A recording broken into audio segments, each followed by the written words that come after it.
questions later. Oh, good. I was going through the sensations of the hand and the arm, and the individual parts were easier to focus than the whole. Yes. But it was also easier to stay on the breath while focusing on the hand. Mm-hmm. Yeah. So there were no stray thoughts or no disruptions by doing both. Very good, very good. Okay, I don't know if everyone heard her. She said that, first she said that it was easier to focus just on the hand than on the hand and the arm together and so forth. But what she noticed is that there were no stray thoughts, that it was very easy to stay with the breath. I'm wondering how many of you noticed a difference in that regard, that your attention was more stable. Yeah?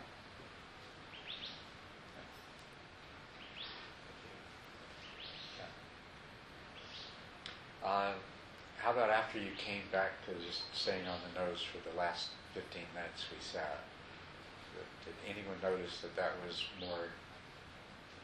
particularly stable? Mm-hmm. And did you notice that, did any of you notice that you were less aware than usual of background noises and sensations, or maybe fewer thoughts, things like that?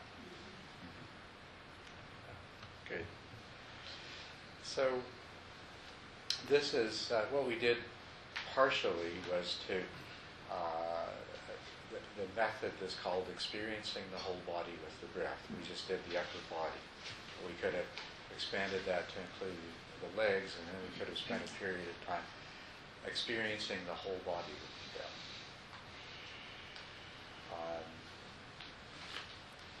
In the Buddha's original teaching on this meditation technique, you'll have seen the lines in the handout. He said, experiencing the whole body while breathing in, he trains himself. Experiencing the whole body while breathing out, he trains himself. And this makes a very good technique to help to make the mind, to increase the power of your mindful awareness. And it's also a very good technique to move you in the direction of single-pointedness. You notice fewer thoughts, less awareness of other sensations and sounds and things like that. That's the way this can be used. No one really knows for sure when the Buddha spoke these lines, nobody knows for sure today whether he was referring to the fact that as our skill in meditation develops, this is something that tends to spontaneously happen, or if he was suggesting that it be used as a technique, the way that I use it. But in the lineage of practice that I come from, the fact that there's a change in the way he uses the words when he gets to here, he adds the word he trains himself. So we take it to mean that he was not just describing something that happens, although it does happen even if you don't attempt to make it happen. But that it can be used and is a very powerful tool. And so in the 5th and 6th stages of the training, in particular, we make use of experiencing the whole body with the breath in order to bring up the level of mindful awareness and therefore overcome subtle dullness and even establish a higher level of awareness than before. And also in the 6th stage, use it for arriving at a much more single-pointed stage to help train the mind in being exclusively focused on whatever it is you chose to focus on. The word single-pointed is typically used ekagata, and that means literally single-pointed. But the idea is that your focus is becoming exclusive. Nothing has really happened to the sensations you don't pay attention to anymore, except that they're no longer present in your awareness. It's not like your body's become numb or you've lost the ability to hear. But you're just disregarding those sensations more than before. And likewise, the thoughts really do seem to become much, much fewer. And when they do come, they're sort of fainter and more distant. So that's how this method is used. It's good, though, that it helps to illustrate, give you an experience of some of the things that happen as the training progresses. Let's talk about the fourth stage a little bit. Now, in the fourth stage, you're continuously aware of the meditation object, but it's not always at the focus of your attention. Sometimes other distractions have intruded, and you're more aware, you're paying more attention to some stray thought that's appeared than you are to the sensations of the breath. Or perhaps you're paying more attention to the sound of the dog barking next door than you are to the sensations of the breath. But you haven't lost awareness of the sensations of the breath. There's still that continuity. And so the practice that you're doing is recognizing whenever this has happened, whenever a subtle distraction, instead of being subtle and in the background, has become a gross distraction, it's moved to the center of the focus of your attention. And when you're aware of that, then you just refocus and you're back where you want to be. And you do that until the attention no longer tends to drift in this way. At the same time, in the fourth stage, there is this tendency sometimes for the mind to develop strong dullness. And at the point of strong dullness, there will be a dreamlike distortion of the meditation object of the breath, so that you're perceiving it as something it really isn't. Have you all experienced that? Do you know what I'm talking about? Could you describe that? A dreamlike What's that? Could you describe the dreamlike? Well, yes, I can try to. The breath becomes something else, and the kind of things that it become they're quite bizarre and not necessarily logical. Sometimes the breath, instead of the breath, you'll find yourself semi-dreaming that you're watching waves, come into the shore and go back out, that's more logical than what's typical, but it'll be like a little mini dream in which you're seeing or hearing or experiencing something happen that has some qualities in common with the breath, but it's not really the breath anymore. Your mind it's distorted. It's dreamlike. Have you experienced that? Now that you know what I'm talking about. Yeah. Right. And sometimes it's not so distinct as being something other than it is. It's just the kind of distortion that you're watching something and there's so much dullness present that you're not even sure what it is you're watching, and you have to sort of struggle and wake yourself up to even know what it is you're doing. You're doing it, but you're doing it in a half-asleep kind of way. So I gather from the head nods that most of you know what I'm talking about, okay? And those of you that haven't, you'll probably recognize it. But this is a very strong dullness. The dullness is strong enough that there is this kind of distortion taking place. Anyway, in the fourth stage, the same as you're guarding against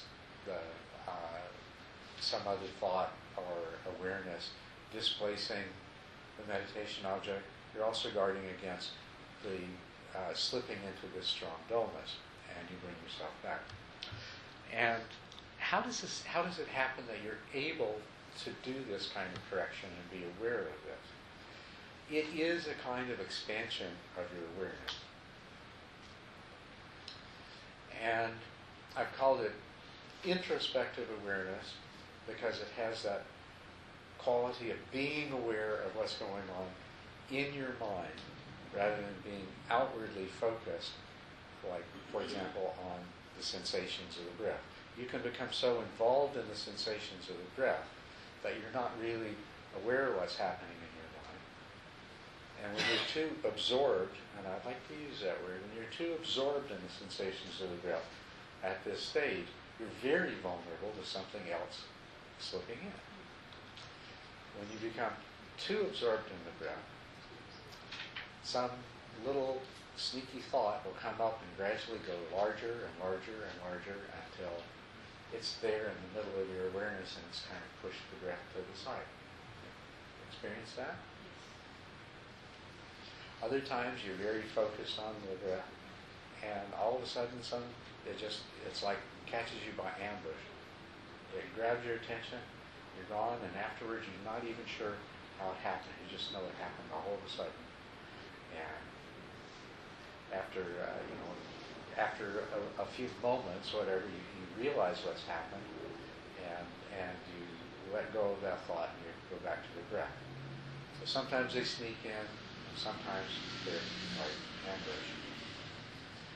And sometimes they're by seduction. Here you are, you're focused on the breath, and this really interesting thought keeps coming up and you kind of ignore it. And it keeps coming out and you feel yourself drawn over towards it, and then you get a little bit lax in your vigilance and attention goes over to it. But you're aware that there's an attractiveness to it, that some part of you really would rather be thinking that thought. So this is how it happens. But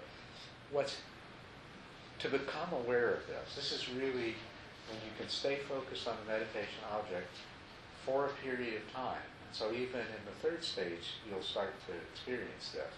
But in the fourth stage, it's really what's mainly happening is you're aware of what I call the inner landscape of the mind, the other things that are going on. And the degree to which you can stay aware of what's going on, you can very quickly catch any tendency for the mind to shift. You can't really do much about the ambush thoughts except catch them as soon as you've been ambushed and get away.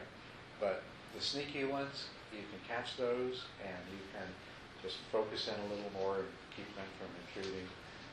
And the seductive ones, you can recognize that they're there and you can just increase your focus on the meditation object and let them be until they go away. And the dullness, you can sense it coming on before it becomes strong dullness, and you can just brighten up the perception of the meditation object. But this is all the result of a very distinct increase in the power and the quality of your awareness and the direction of it, because now it's partly directed at experiencing what's actually going on in your mind so that you can catch these things. Well, this expansion of awareness also tends to, and maybe some of you have noticed this as well, that while you're following the breath at the tip of the nose, you're not just aware of a few strong sensations here or there in the body that happen to be strong enough to particularly register in your awareness. But at some point, you start becoming just more and more aware of the whole body as you're following the breath. You haven't been trying to suppress anything, but what you realize is that your awareness is starting to include more and more of the rest of the body. And this will, without doing what we deliberately did earlier, it will often happen that a yogi that's practicing meditation will start, they can't help but just feel the whole body with the breath, because the mindful awareness is now including all of it. It's so strong. It's like we have, to use our analogy before, we have our flashlight, it's shining on that object right there, and it has an area of illumination that picks up all these other peripheral thoughts and sensations. But now we're making it brighter and brighter and brighter, and as we make it brighter, everything expands. Even the brightest area in the center now includes more and more. And of course, the other sensations in the body are closely related to the sensations at the nose. And to the degree that they're changing with the breath, it becomes more and more difficult to disregard them, so that while you're following the sensations of the breath at the nose, you can't help but be aware of the movement of the abdomen, the movement of the chest, things like that. Know what I'm talking about from your own experience? Have you found that happening in meditation? Okay. Now, still at this stage, your object is just to continue to be aware of the sensations at the nose. It's not to stop that from happening, so you let that happen. But as you can see, with the little practice that we did here this morning, you can make use of this. You can make use of this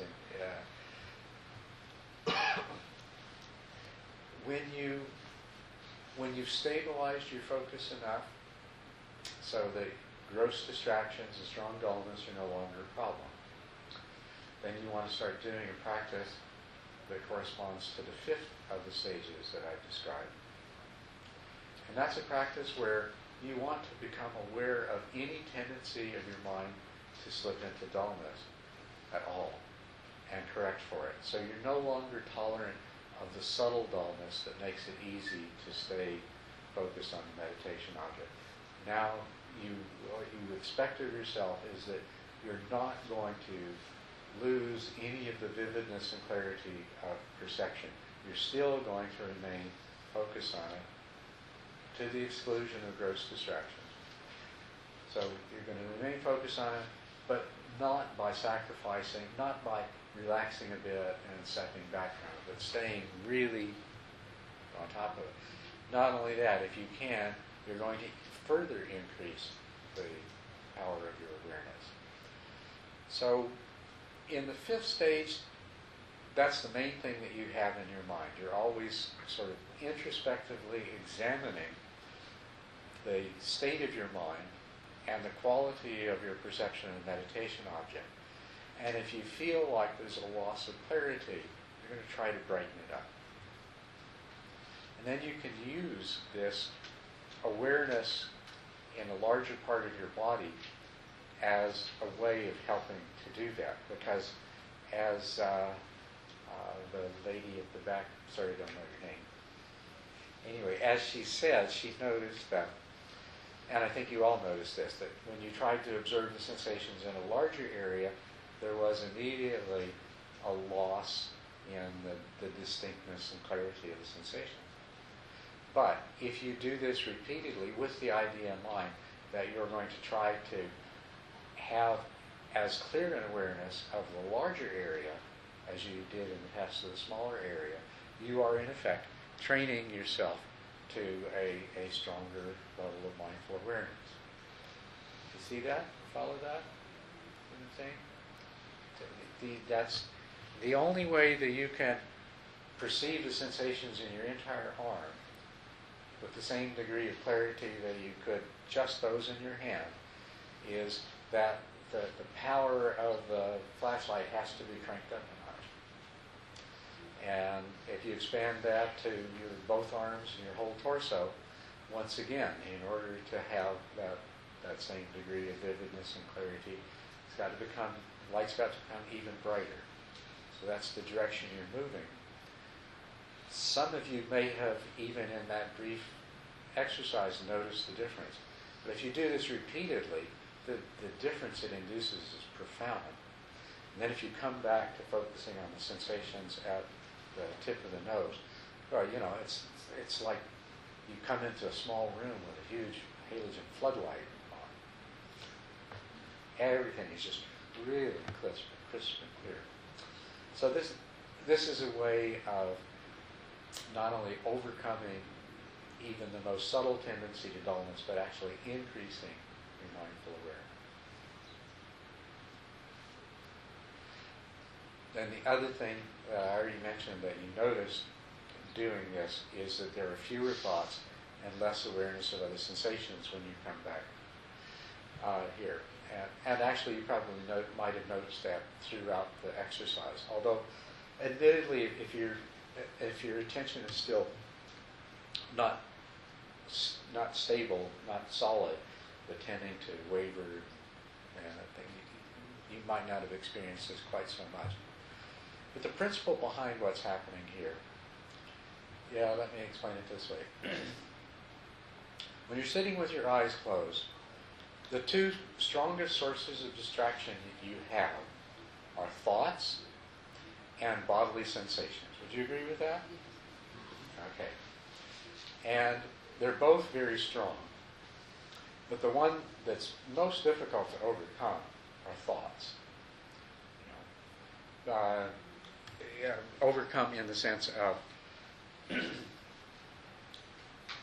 they, except for a strong pain, they have consistently more power to draw your attention away or to make you work harder to remain focused than other bodily sensations do. So we have bodily sensations and thoughts, the strongest distractions we have.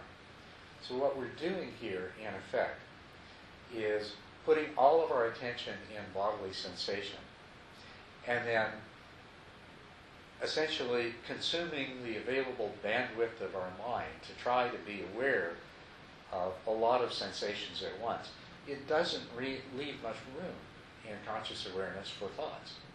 It basically pushes them right out to the side. So this practice is a way of, if you sit experiencing the whole body with the breath, doing your best to have the highest level of awareness you can of the entire body, you're going to find there's very little thinking that you're aware of. Yes?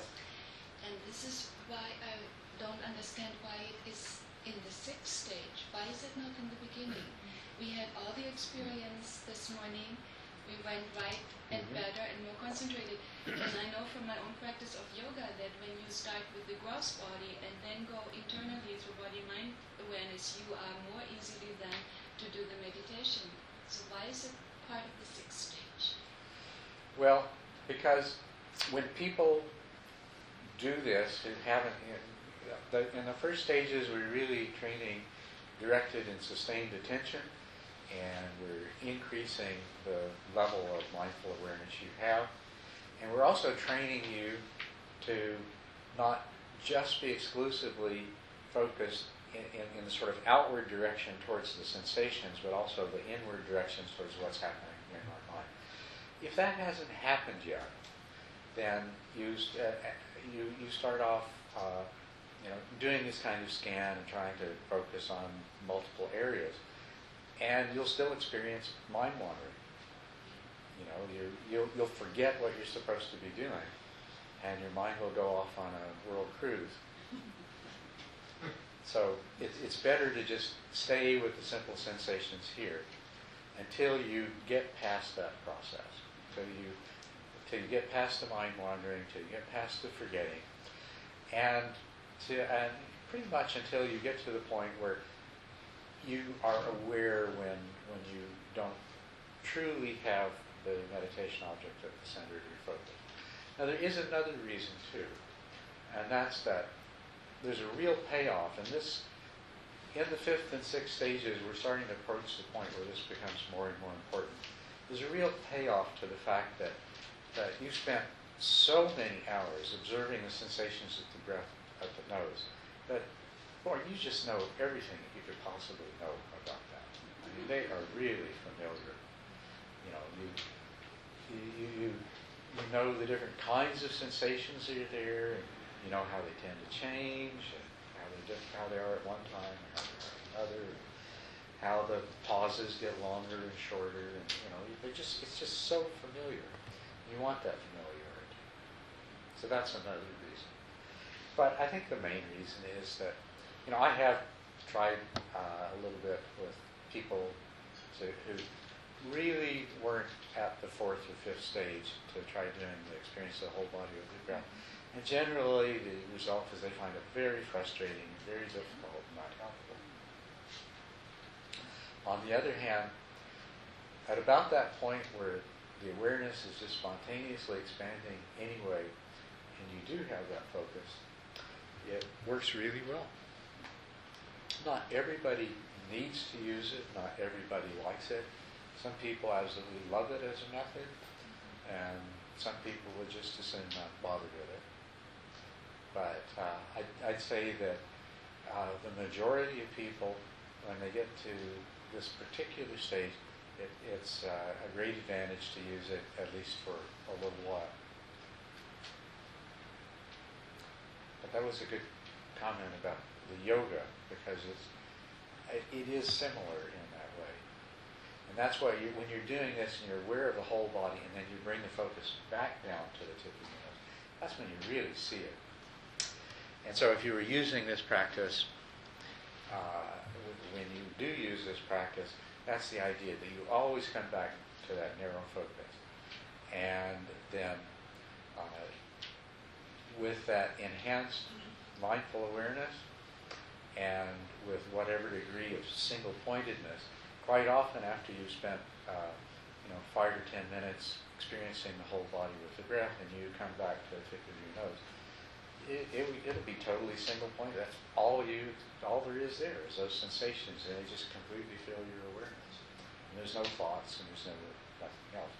After a few minutes, the other distractions will start to come back again, and at some point you decide, okay, that this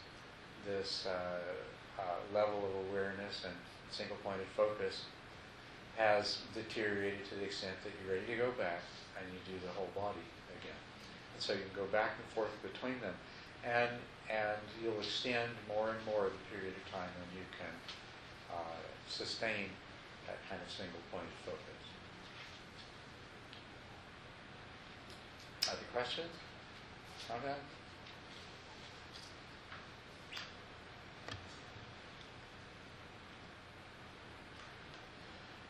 So,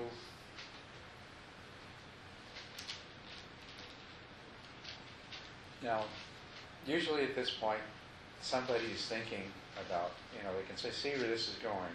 They say, okay, what good's it going to do me to sit and for an hour, and all I'm aware of is the sensations of the breath and absolutely nothing else in my mind? What good is that? There's some magical thing about the breath that if I watch it long enough, without much focus, that something's going to happen.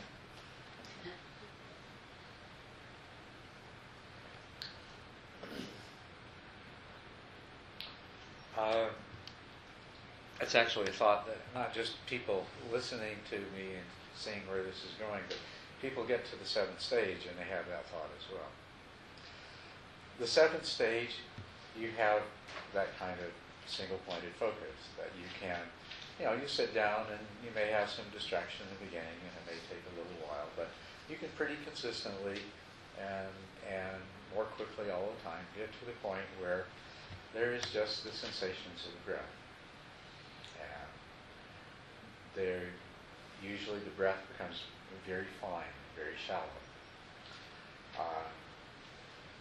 If you have practiced properly up to this point in terms of cultivating powerful mindful awareness, even though the breath is very, very fine, very shallow, the sensations are intense. Sometimes the intensity is amazing. The breath is so shallow that one thought will come is how can I stay alive breathing only this small amount? But on the other hand, the intensity of the awareness of that air, that little tiny bit of air, those little sips of air that move in and out through your nose, is so intense that the other thought is, if it gets any more intense, I'm not going to be able to stand this. Breathing becomes almost painful in its intensity. Not always, but the fact is that you're very focused, your awareness of breath is very clear, and the breath is very, very calm, very quiet. And the thoughts that you do have, you still have thoughts, but you don't have a continuous stream of thoughts. It's just the occasional thought. And the occasional thought that you have is more like a conversation somebody else is having in a corner that you're not a part of. very much in the background, like whispers. It's like you're not, the content of the thought isn't really registering, although you could pay attention to it, but you're not intending to. And the only sensations that you're aware of are the strong ones. If there is an ache in your hip, you're aware of that. But most of the other sensations in your body, you're just disregarding them. You're oblivious to them. If there is an unusual sound,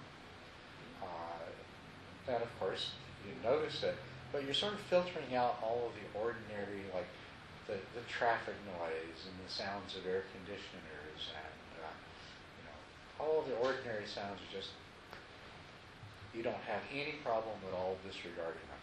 There's none of that feeling of the mind being pulled towards a sound, or some thought popping up in response to the sound, or some thought coming about a sensation in your body. Quite amazing from the perspective of somebody who is in an earlier stage of meditation, and it's hard to imagine being that focused and staying that focused. And of course, when you're experiencing that at first, you're quite pleased with yourself and quite amazed with yourself. But then, if it just stays that way, it'll start being really tedious. And it's interesting, you'll start to experience restlessness and impatience. And you'll start to have thoughts, doubtful thoughts, like, okay, so this is great. I'm watching these sensations hour after hour. What is the point anyway?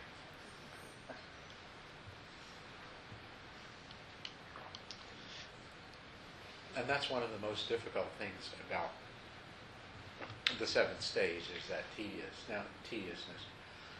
Now, it stays tedious because, well, for one thing, you have this marvelous single-pointedness, but it's very fragile, it's very vulnerable, and you have to be constantly on guard, because if you just relax, you'll slip back and all of the distractions will start to come up again. As a matter of fact, what will happen is you'll be in this really clear, stable place, and you start to relax, and all of a sudden you're mind-wandering, like somebody who just started meditating for the first time. Or all of a sudden you're falling asleep, and it's like, wow, how did that happen? So you have to maintain this vigilance, because this single-pointedness you have is very, very fragile, and it's very vulnerable. And to whatever degree you relax, you're going to either slip back into the sixth stage, or the fifth stage, or the third stage, or the second stage. And so you just can't relax. You're continuously maintaining a kind of vigilant effort to stay there. And that's why it makes it tedious. Then what happens as a stage is you start having thoughts that you start engaging, the thoughts of doubt. Or you start having emotions arise, emotions of restlessness and impatience, which you forget to regard objectively, and instead you identify with. You start sitting there, and you still feel single-pointed, but your attention is actually divided between being single-pointed and thinking about how restless I am, and how dissatisfied I am. Of course, what you need to do when that happens is recognize that, not that I am restless or that I am dissatisfied or that I am impatient, but rather restlessness or dissatisfaction and impatience are arising.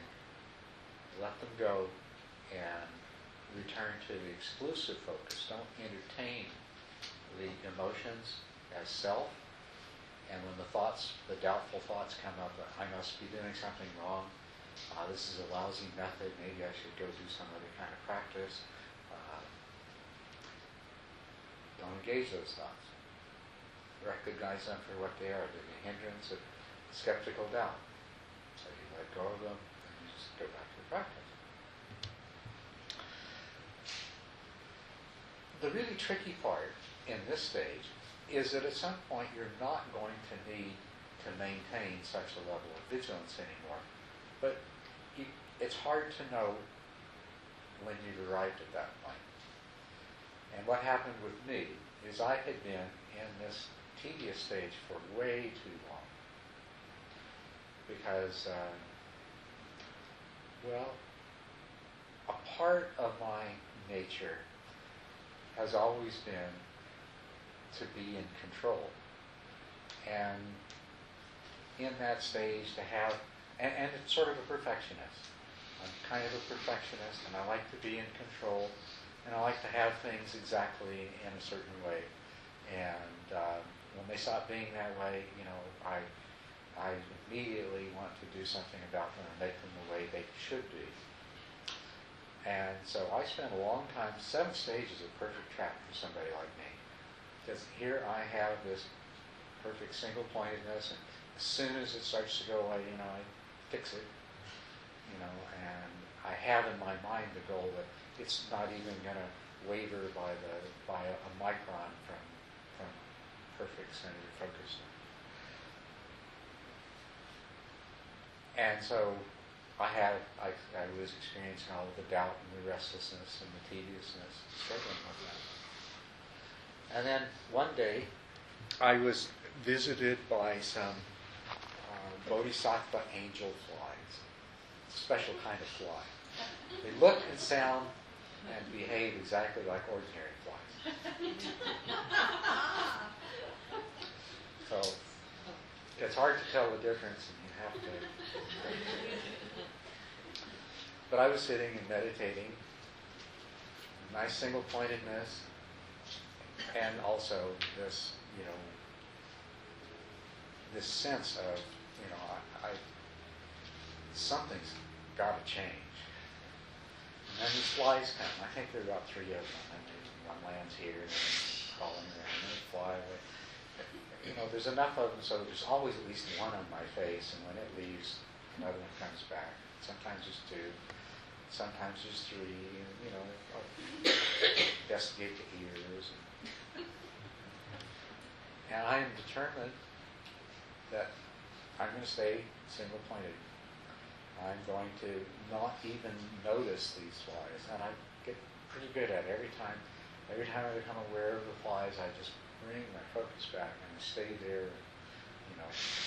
There's an awareness of these flies crawling around, but that awareness is right out on the edge because I'm staying really focused.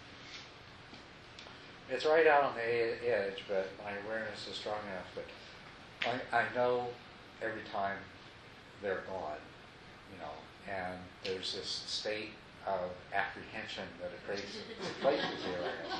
Are they going to have that? And finally, the senior archangel bodhisattva fly sent the others away and came back and explored inside my nostrils and around my eyes and everything like that. And mustered in me the strongest control, the most intense control that I think I was capable of. And then it went away. And so there was this, I'm ready. When that fly comes back, it's not going to disturb my concentration. And I was waiting and ready, and I was ready and I was waiting. I was waiting and I was ready. And then all of a sudden, there's this realization that maybe it's not going to come back, and I just let go. And concentration was easy, and my body was flooded with pleasure, and I was finished with this feeling of joy, and just like my teachers had told me, just like the textbooks had said, piti and sukha, piti, the joy, sukha, a pleasure in the body, happiness in the mind, and total effortless concentration. So I was sitting here, bathed in this joy and happiness, and I didn't have to do anything. Those sensations of the breath were just taking care of themselves right there in the middle of my awareness. I didn't have to do anything at all. And it took me a while to repeat that experience, and especially learn how to repeat that experience. But the essence of it was letting go. It's when I relaxed because I thought the fly wasn't going to come back anymore. And obviously, I'd already trained my mind enough that I was capable of effortless single-pointedness. And so there it was. Once I stopped trying, once I stopped having the need to keep struggling against it. But as I said, being the kind of person I am, it took quite a while to train myself not to be in control. Because of course, having this state of effortless concentration, and especially with the bodily pleasure and the joy and the satisfaction that comes with it. The satisfaction is maybe the biggest thing, because this is a goal that I've known about. This is a stage, and it's been a long time in coming, and the satisfaction of having it. All of that adds up to a desire, and a desire translates to a need to do and to make happen and so forth. Yet the secret to it happening is just letting go. It's just trusting that when you bring yourself to a state of single-pointedness, that you don't have to do anything anymore because your mind's been trained, it'll keep you there, and you can stay there. So, most people will experience some degree of that tediousness in the seventh stage. And they'll have to put up with it until they're capable of single-pointedness. A lot of people don't have sort of an abrupt transition like I did, and they'll actually have a lot more satisfaction in that stage because they will have a lot of bodily sensations that are very unusual but make the meditation interesting rather than tedious. They will have visual phenomena that make it interesting. Sometimes they'll have auditory phenomena. The visual, I used to think that the visual phenomenon was universal, but I don't think it is now. As a matter of fact, there are people who are most likely to have the visual phenomenon of an internal light, and then there's the other group of people that are far more likely to have sensation of strong energy movement in their body and not have an experience of an inner light. Or if they do have experience of inner light, that comes later. But what's very typical in this stage, though, are these two kinds of things. The changes in body perception, well, one of the things that happens is, as I said, you're only aware of the strongest sensations, and your mind's just basically ignoring the other bodily sensations. But at some point, you have an experience of stillness, and it just seems that, all ordinary sensations disappear. The stillness of your body is so perfect that you hate to move even when the bell rings. It's just, to move at all is to disturb this perfect stillness and to go back to a body that's never going to be quite comfortable. And so you'd rather just stay in that stillness. But sometimes people don't have that right away. Instead, what they have is they'll have a feeling of electric currents that move in their body. Or sometimes they'll have feeling of like a cold wind, or they'll have an itchy, prickly feeling. Some people say that they feel like they have bugs or ants crawling all over them. All sorts of strange sensations. Usually, if there's a feeling of energy currents moving in the body, or electrical feelings in the body, there's often movements too. The person will find the body starts to rock or to sway, or different kind of movements, or sometimes jerk.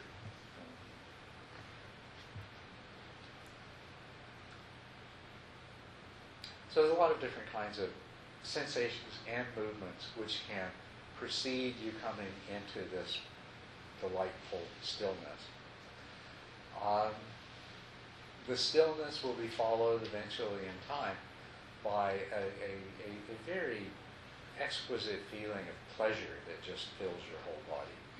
So you very much have body awareness, but it's not normal body awareness. You're not aware of the weight of your body against the cushion. You're not aware of the sensation of your clothes against your skin. You're not aware of hot and cold sensations from the air. You're absolutely all completely gone are the aches and pains and itches and tickles and things like that that have been a part of your meditation experience. But there is this awareness of your body.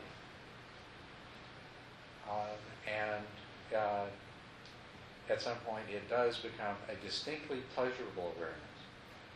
Often associated with that is a feeling of like effervescence. You know how you pour a soda into a glass and all the little tiny bubbles form on the inside of the glass.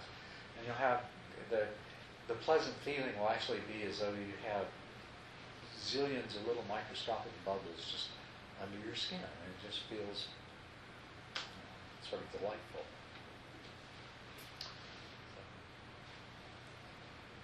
So you may or may not experience any of those to some degree or another, but most likely you'll experience some of those. Some can, I just mentioned, some of them can be quite uncomfortable too. Some of the itches and some of the energy currents, some of these sensations can be very uncomfortable. Often there are other things that happen. You start to salivate a lot. You might find tears. Your nose might run. You might find yourself sweating. Some people will experience a little dizziness or vertigo. It's not always immediately pleasant, but it usually ends up being predominated by a sensation of pleasantness and stillness. It's an exquisite stillness, which makes it very easy to sit for a long time. The visual phenomenon is a light. Sometimes it's like just a faint light in the distance that gradually goes stronger. Sometimes it's like a sharp pinpoint of light, or maybe little dots that may be colored, they may be white, they may get larger and smaller. They tend, over time, if you just let them develop on themselves, you come to an end point where behind your closed eyelids, it's so there's this huge space behind your closed eyelids that is totally filled with light. A light that either seems to come from everywhere, or sometimes it may seem to be brightest as though it's coming from the top of your head, or sometimes it may seem to be coming from your body. But it fills this space that you have an experience of behind your closed eyes. And when you have that, it's really interesting. You can open your eyes for a minute, and it totally disappears. And you close your eyes, and it all comes back.